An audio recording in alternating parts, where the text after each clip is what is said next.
You have issues. I think what will fix a marriage is you get some therapy. Because you have issues. Yeah, I agree. Rob needs therapy. He desperately needs it. Someone needs to dig into his head and figure out why he's allergic to accountability. And while they're there, maybe they can also figure out what the possesses him to do this. Do you or do you not count the toilet roll papers of how many I've used? Because you literally use a whole roll Okay, every day. women. Women use more toilet paper than men. Okay, but that's just very inconsiderate. Rob, therapy, please, I'm begging you. But before we get into this, let's just rewind back to the start. So the last we saw Rob and Sophie, both were still reeling in the aftermath of their selfie gallery meeting. Rob was lying on the bed looking forlorn, while Sophie was getting the uninvited advice from her mum. But when we join them in this episode, Sophie's on her way back to Rob's place, her place, their place, to try and hopefully have a constructive conversation this time. But, don't hold your breath. I don't want us to just be separated forever. I do want to be with Rob and live with him. So for now, I'm just bringing one bag with some of my belongings, and if things go well, then I will stay. Now, keep in mind that it's been over 2.5 months since Sophie lived in this apartment. So the fact that she's bringing her suitcase is a big gesture. It signifies that she's willing to work through this. She's looking to move back. After all, this is all happening because Rob cheated on her multiple times with women online. It's happened throughout their entire relationship. So when Rob sees her suitcase, he should be over the moon, right? Well, wrong. Hello. Hey, what's up? How are you?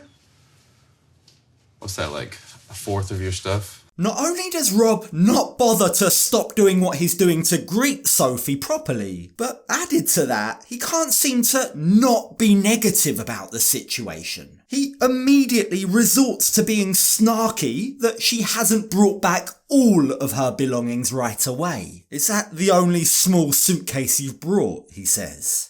Rob, you should be grateful that she's even brought that. I mean, you've solved none of your issues so far. It's a minor miracle that she's even bringing that one suitcase. But there is one small gesture that Rob's made that indicates there might actually be light at the end of this tunnel. Those flowers, I had to stop mid-traffic, jumped out in the rain, ran over, and probably technically stole them off of somebody's bush. Okay, I can't quite decide whether this is an incredibly romantic gesture or just plain theft. It kinda does make him sound crazy, doesn't it? Especially as the flowers don't even look all that good. They look like he plucked them off a random bush. He hasn't even bothered to cut off the thorns. So the minute Sophie picks them up, she pricks herself.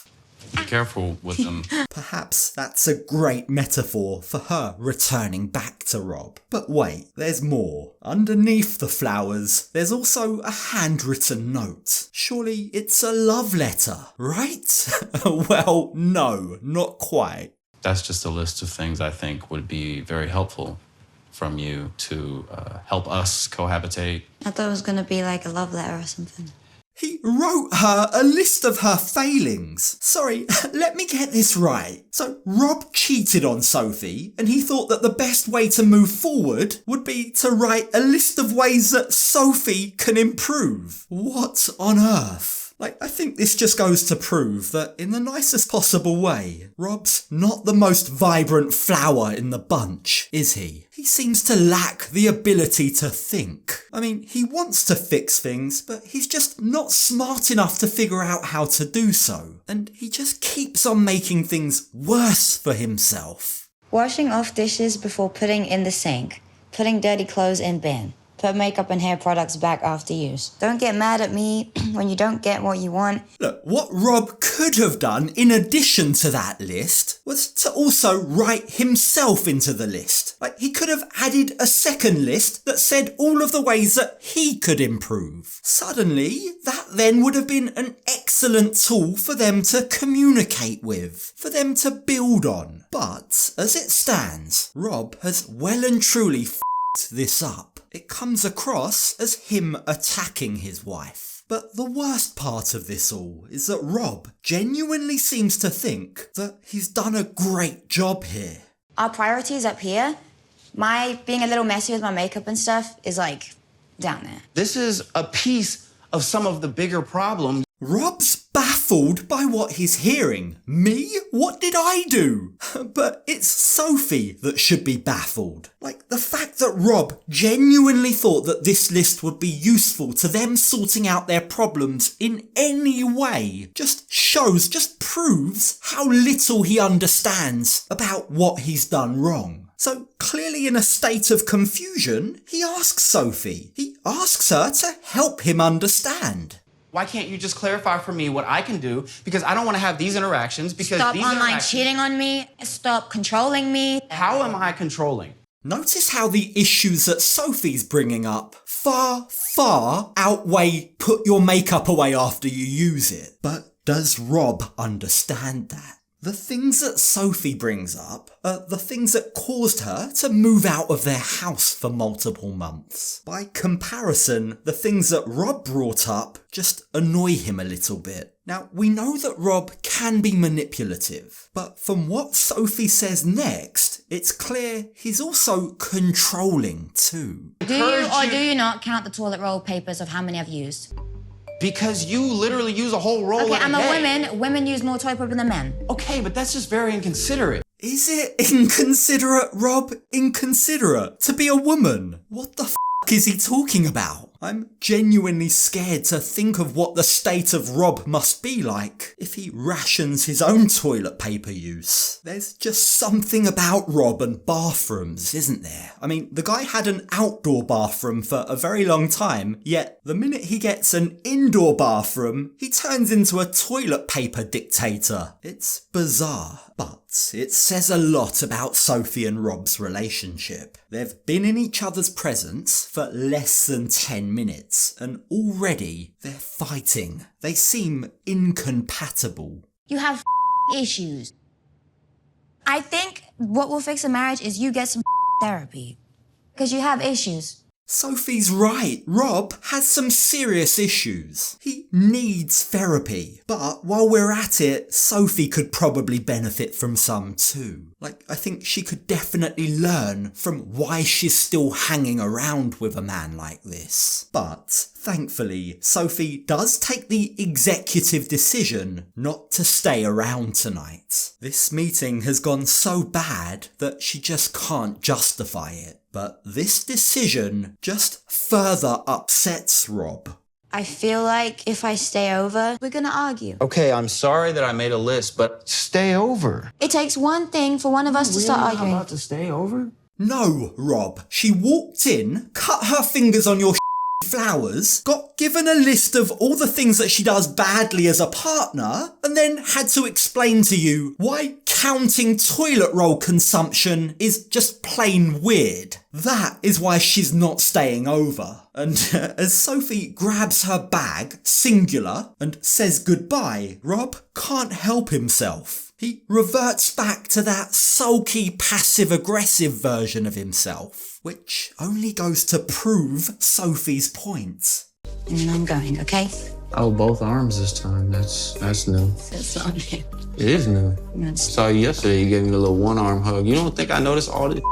Rob makes it impossible to sympathise with him when he acts like a big baby. Instead of sulking and being passive-aggressive, instead of analysing how many arms she's using to hug him, maybe he should put the same effort into analysing his own behaviour. What is it that he's doing that's making it so difficult for Sophie to stay? He should ask himself. Like, he just can't seem to comprehend that he's the one in the wrong. But when we join him a few days later, once again, there is a glimmer of hope. there are signs that maybe Rob has reflected. Maybe he has learnt the error of his ways. You see, the pair have once again agreed to meet up, this time at a neutral venue, to go dancing. I'll admit that I've been lacking a little bit when it comes to romance. So tonight, I'm not gonna give Sophie a chore list. We're gonna go on a date, learn the two-step, and hopefully it wins her over a little bit. Yes, that's more like it, Rob. This time, he's actually bought Sophie a proper rose from a florist. He is learning. Like, sure, it might be at the very bottom of their priority list, but it is at least a sign that Rob has the capacity for growth and change. And things just get better. He's not done yet. You see, he's taken a second stab at writing something for Sophie, but this time, it's not a list. This time, it's what it should have been the first time. It's a declaration of his love. He's written her a love poem.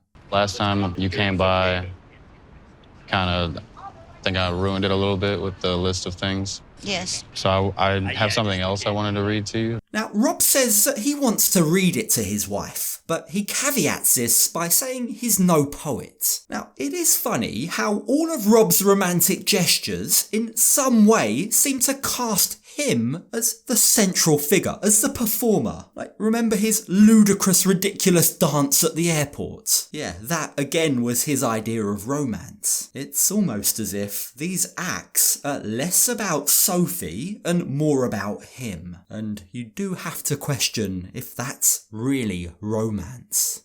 You deserve love every single day in every little and big way. So here's my vow that I'll keep to. I'll do my part in loving you. Look, it's not the best poem I've ever heard, but it's not bad either. It's a solid effort from Rob. And more than the written content, Sophie just appreciates the effort. She tells him it was great, it was sweet. And she tells the camera crew she feels like this is a huge step from Rob. If he can just keep up this behaviour, she says, then she will be willing to move back home. Yeah, it's a bit sad, it's a bit worrying that this is all it takes for her to sweep all of their problems under the rug. But with that out of the way, the pair then head into the bar to learn the two-step. We're going to separate you all into leaders and followers. You're the leader or the follower? You, the leader. All right, you gotta go over there. So you here? Sophie wants Rob to take the leadership role, and I think that's a summary of their relationship. Sophie's after a traditional marriage. She wants Rob to be the man. She wants him to look after her, to protect her. And she's still hopeful that he can be all of that without also being manipulative, controlling, and a cheat. But one step at a time, I guess. Because after the poem, now these two are just ready to have some fun. Okay, let's just calm down. I know, I'm like waiting for the music to stop. It's such an easy thing and we're like stressed. I'm like depressed right now. I can't do it. Now, as the pair dance, as they begin to take the first steps into healing their broken relationship, Sophie then reveals that there's something that she needs to tell Rob. It's not a big deal, she says. At least it shouldn't be. So what's this big news? Well, Sophie's oldest friend is coming to America and he wants to see her. But just look at the way that Rob's face drops. The minute that Sophie brings up Callum's name, you can immediately tell that Sophie's pleas that it's not a big deal have completely fallen on deaf ears. Because to Rob, this clearly is a big deal. Callum is coming Coming where? to meet us When? tomorrow, and I want you to meet him.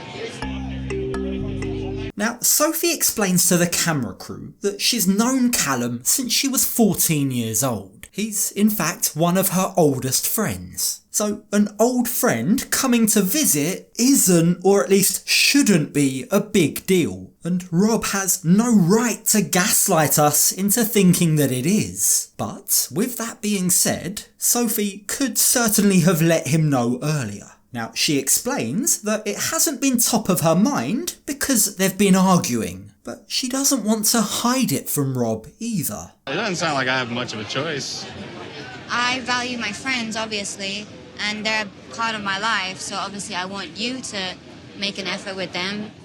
I mean, that's fair, isn't it? Like, at this point, none of Sophie's friends or family have anything good to say about Rob. So surely this is his chance to turn it around. This is his chance to make a good impression. But sadly, Rob can't seem to get his jealousy under control. If this dude doesn't look like Gollum, then I don't like it. Okay, well, he's coming to visit anyway, so it's a good opportunity for you to show that you are able to fit into my life. Does Rob really think he's not controlling? Really? Like, he's the one that's cheated, but Sophie's not allowed to hang out with her oldest friend unless he looks like Gollum. It's ridiculous, and these two are just hopeless. They clearly haven't resolved any of their issues. They seem to take one step forward and two steps back.